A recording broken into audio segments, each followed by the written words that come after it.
நண்பர்களே வணக்கம். நான் உங்கள் பிரியா. நம்ம இன்றைக்கி பார்க்க போகிற பதிவு என்ன அப்படின்னு பார்த்தீங்கன்னா, நம்ம முருகருக்கு தைப்பூச விரதம் எப்படி இருக்கலாம்னு சொல்லி தான் இந்த பதிவில் நம்ம தெளிவாக பார்க்க போகிறோம். அதுக்கு முன்னாடி நீங்கள் இந்த பதிவை பார்க்கக்கூடிய முருக பக்தர்களாக இருந்தீங்க அப்படின்னா மறக்காமல் ஓம் சரவண பவான்னு சொல்லிட்டு ஒரு கமெண்ட் மட்டும் நம்மளோட கமெண்ட் பாக்ஸில் போஸ்ட் பண்ணுங்கள். வேல்வேல் முருகா, வெற்றிவேல் முருகா. நம்ம சேனலை நீங்கள் இது வரைக்கும் சப்ஸ்கிரைப் பண்ணாமல் பார்த்துட்டு இருந்தீங்க அப்படின்னா மறக்காமல் சப்ஸ்கிரைப் பண்ணிக்கோங்க. பெல் ஐக்கானை கிளிக் பண்ணி ஆளுங்கிற ஆப்ஷனையும் கிளிக் பண்ணி வச்சுக்கோங்க. அப்போ தான் நான் போடுற வீடியோ உடனுக்குடன் நோட்டிஃபிகேஷனாக உங்களுக்கு வரும். இப்போ வாங்க நம்ம பதிவுக்குள்ளே போகலாம். நீங்கள் தைப்பூசத்துக்கு 48 நாட்கள் விரதம் இருக்க போகிறீங்க அப்படின்னா, விரதம் இருக்க போகிறீங்க மாலை போடுறவங்களாக இருந்தாலும் சரி, 48 நாட்கள் கணக்கு வைப்பவங்க என்னைக்கு தொடங்கணும் அப்படின்னு பார்த்தீங்கன்னா 25/12/2024 அன்னைக்கும் தொடங்கலாம். இல்லை 26/12/2024 அன்னைக்கும் தொடங்கலாம். 25/12/2024 அன்னைக்கு நீங்கள் தொடங்கினீங்க அப்படின்னா அது 10/2/2025 தைப்பூசத்திற்கு முந்தின நாள் முடியுது. ஸோ அன்னைக்கே பாதி நாளில் அந்த பூச நட்சத்திரம் தொடங்கிறது. பூச நட்சத்திரம் தொடங்கக்கூடிய நாட்களை தான் நம்ம தைப்பூசமாக முருகப்பெருமானுக்கு வழிபாடு செஞ்சுட்டு வரோம். இப்போ நீங்கள் 26ஆம் தேதி தொடங்குனீங்க அப்படின்னா கரெக்டாக தைப்பூசத்து அன்னைக்கு 11/2/2025 அன்னைக்கு உங்களோட விரதத்தை முடிக்கிற மாதிரி இருக்கும். ஸோ இந்த 2 நாட்களில் எந்த நாட்கள் உங்களுக்கு தொடங்கணும்னு சொல்லிட்டு நீங்களே முடிவு பண்ணிக்கோங்க. அது நீங்கள் விரதம் தொடங்குறதுக்கு முந்தின நாளே வீடெல்லாம் சுத்தம் பண்ணி எல்லா அந்த நான்வெஜ் எதுவும் எடுக்காமல் நீங்கள் விரதத்தை தொடங்கணும். விரதம் தொடங்குற அன்னைக்கு காலையிலே நீங்கள் குளிச்சிருங்க. குளிச்சுட்டு பிரம்ம முகூர்த்த பூஜை கண்டிப்பாக பண்ணணும் அப்படின்னு கிடையாது.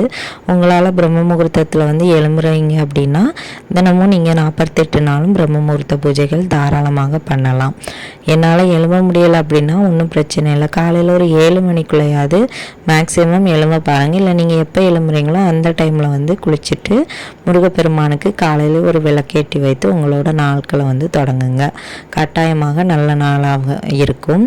அது ஒரு சில பேருக்கு டவுட் இருக்கும், வெற்றிலை தீபம் போடணுமா, சர்க்கோண தீபம் போடணுமா, இல்லை நெய் தீபமா, நல்லெண்ணெய் தீபமா, எப்படி தீபம் ஏற்றணும், அந்த டவுட்லாம் இருக்கும்.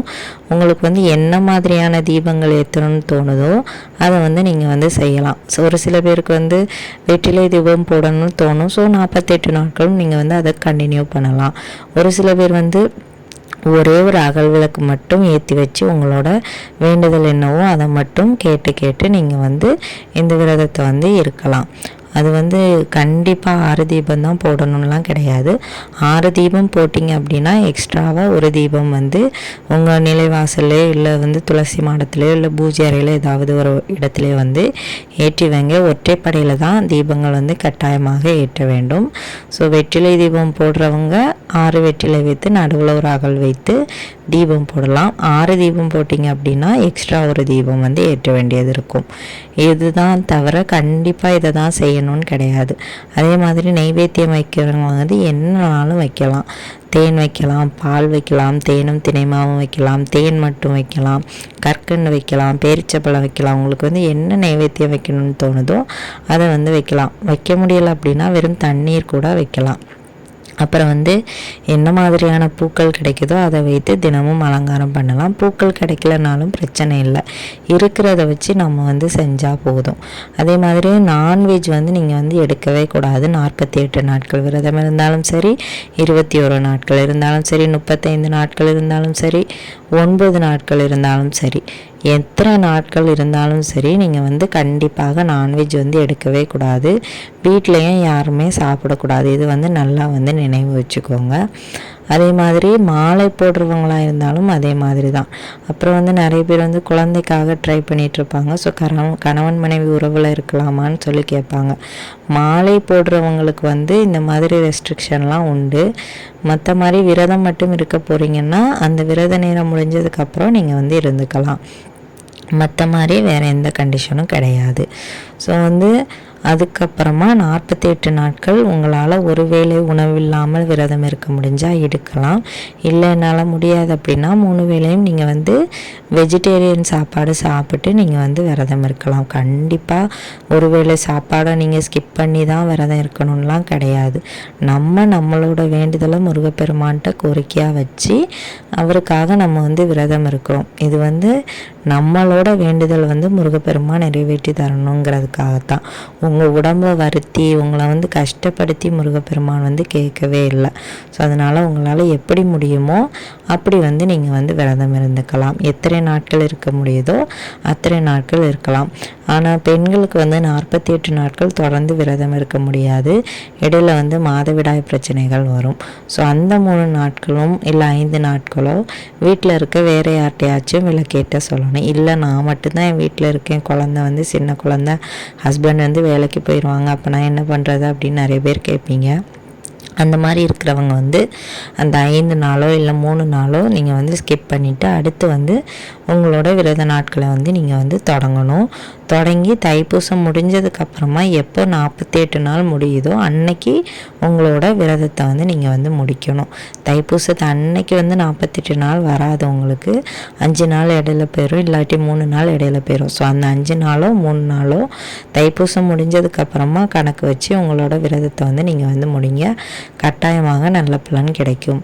அதுக்கப்புறமா பிறப்பு அந்த தீட்டு இருக்கிறவங்க வந்து அந்த இறந்த வீட்டுக்கெல்லாம் போகலாமான்னு கேட்பீங்க.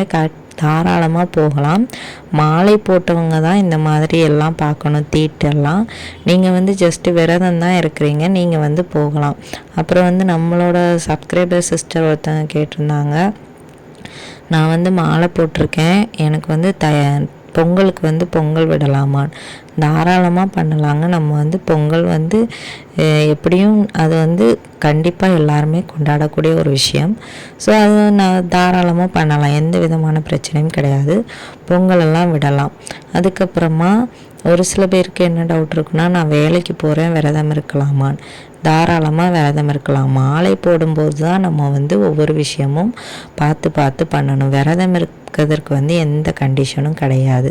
மனசார முருகனை நினச்சி ஓம் சரவண பவாங்கிற மந்திரத்தை வந்து உங்களால் எப்போல்லாம் சொல்ல முடியுதோ அப்போல்லாம் சொல்லிகிட்டே இருங்க. அவரை வந்து மனசார நினச்சிட்டு நீங்கள் சாப்பிட்டுட்டு இருக்கிறது தான் விரதம். நான்வெஜ் எடுக்காமல் 48 நாள் இருங்க. கண்டிப்பாக உங்களோட வேண்டுதலுக்கு பலன் கிடைக்கும்.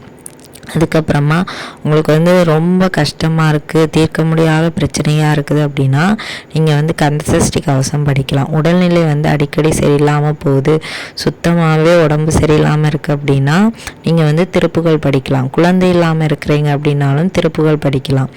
அப்புறம் வந்து எனக்கு வந்து ரொம்ப பிரச்சனையாக இருக்குது, நான் முன்ஜென்மத்தில் ஏதோ பாவம் பண்ணிட்டேன் போல், என்னோடய பாவத்தை வந்து போக்கணும் அப்படின்னு நினைக்கிறவங்க வந்து நீங்கள் வந்து வேல்மாறல் படிக்கலாம். இப்படி வந்து ஒவ்வொரு பிரச்சனைக்கும் ஒவ்வொரு விதமான முருகரோட அந்த பாடல்களை வந்து நீங்கள் வந்து பாடிட்டு வரும்போது கட்டாயமாக 48 நாளைக்குள்ளே உங்கள் வாழ்க்கையில் வந்து நல்ல மாற்றத்தை வந்து உங்களால் உணர முடியும்.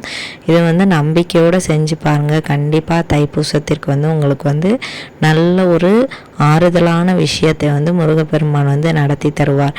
என்ன எனக்கு மட்டும் எதுவுமே செய்ய மாட்டேங்கிறாருன்னா கண்டிப்பாக செய்வாருங்க.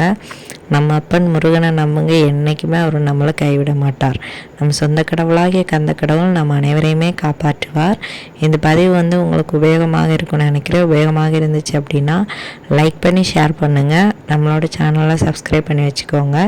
இந்த வீடியோவின் முழு பதிவு